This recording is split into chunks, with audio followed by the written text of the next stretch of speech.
Assalamualaikum warahmatullahi wabarakatuh. Perkenalkan, nama saya Triana Dewi Cahyaningrum, NIM 2019 10 11 03 11 370. Saya dari Fakultas Hukum Universitas Muhammadiyah Malang. Nah, di sini saya akan melakukan wawancara bersama narasumber saya yang bernama Jayu. Kepada Mbak Jayu, dipersilakan untuk memperkenalkan diri. Ya baik, terima kasih Mbak Triana. Saya Septia Jayu Amalia sebagai narasumber berasal dari Universitas Jember. Baik, di sini saya akan mewawancarai narasumber saya dari mata kuliah Hukum Administrasi Negara untuk materi konsepsi hukum pemerintah daerah. Nah, baik, saya langsung mulai pertanyaannya ya. Nah, di dalam pemerintahan itu, di dalam negara itu kan ada pemerintahan daerah. Nah, setiap pemerintahan daerah itu melakukan pembangunan sendiri-sendiri. Nah, yang dimaksud pembangunan daerah itu seperti apa? Menurut saya itu pembangunan daerah itu sebagai bagian integral dan pembangunan nasional dilaksanakan berdasarkan prinsip otonomi daerah dan pengaturan sumber daya yang memberikan kesempatan bagi peningkatan kinerja daerah untuk meningkatkan kesejahteraan masyarakat menuju masyarakat madani yang bebas korupsi, kolusi, dan nepotisme. Nah, baik. Di penyelenggaraan daerah itu sendiri kan tadi udah ada pembangunan daerah.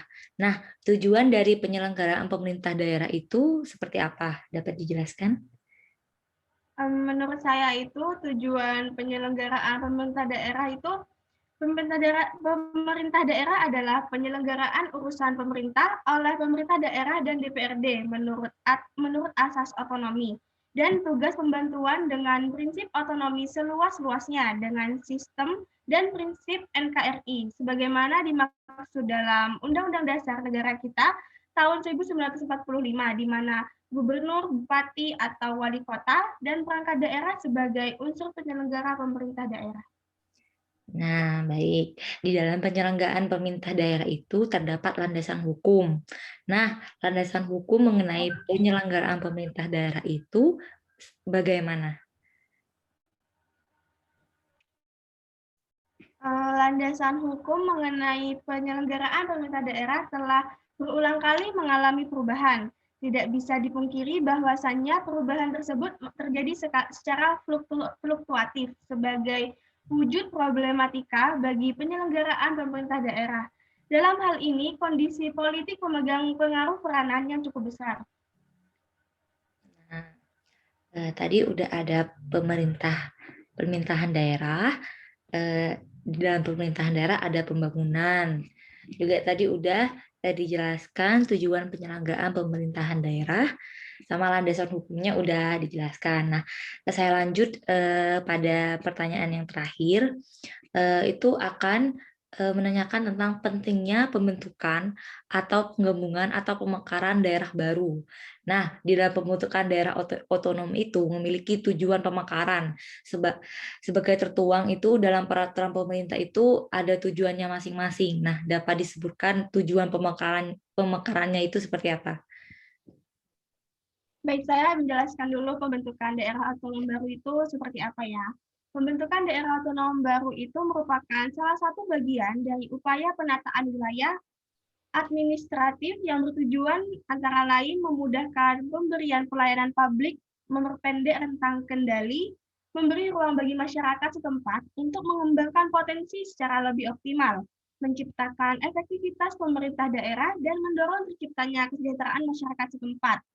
Jadi tujuan pemekaran sebagaimana tertuang dalam berbagai peraturan perundang-undangan dimaksudkan untuk meningkatkan kesejahteraan masyarakat melalui ada 5. Yang pertama yaitu peningkatan pelayanan tumbuhan kehidupan demokrasi. Yang ketiga, percepatan penggunaan dan yang keempat, percepatan pengelolaan potensi daerah. Yang kelima, keamanan dan Nah, baik. Di dalam pentingnya pembentukan itu, biasanya kan ada dampak positif pemekaran daerah otonomi itu. Nah, itu gimana dampak positifnya? dampak positif pemekaran daerah otonomi itu memunculkan kesempatan identitas lokal yang ada di masyarakat. Berkurangnya wewenang dan kendali pemerintah pusat mendapatkan respon tinggi dari pemerintah daerah dalam menghadapi masalah yang berada di daerahnya sendiri. Nah, baik. Sekian wawancara dari saya tentang konsepsi hukum pemerintahan daerah. Nah, saya rasa Mbaknya sendiri udah cukup mengerti apa itu kayak hukum-hukum di Indonesia, kayak pemerintahan daerah dan sebagainya. Nah, sekian pertanyaan dari saya. Maaf loh ya mengganggu waktunya. Terima kasih sudah mau untuk diwawancarai. Ya, Eh, Mbak. ya, kurang lebihnya mohon maaf. Wassalamualaikum warahmatullahi wabarakatuh. Waalaikumsalam warahmatullahi wabarakatuh.